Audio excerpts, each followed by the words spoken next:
ఆయన దగ్గర కూడా ఏముంటాయో తెలుసా అండి? భూతగణాలు ఉంటాయి, లేకపోతే భూతనాథుడు అన్న పేరు ఉండదు. అయ్యప్ప స్వామి దేవాలయంలో ఆయన పక్కన ఇలా చేయించుట, అయ్యప్ప స్వామి దేవాలయానికి ప్రతిరోజు వెళ్ళడం కానీ అయ్యప్పని సేవించడం కానీ చేస్తే మీరు నమ్మండి, నేను మళ్ళీ మళ్ళీ మీకు చెప్తున్నాను, సత్యం సత్యం పునఃసత్యం, మీ వంశం తరించిపోగలిగినంత గొప్ప స్థితిలోకి మిమ్మల్ని ఆయన ఎత్తేస్తాడు.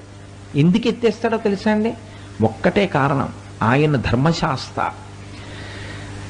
ఏది పట్టుకుంటే మీరు వృద్ధిలోకి వస్తారో ఆ ధర్మాన్ని పట్టుకునే వైపుకి మిమ్మల్ని తీసుకెళ్లి కలిపేస్తాడు ఆయన.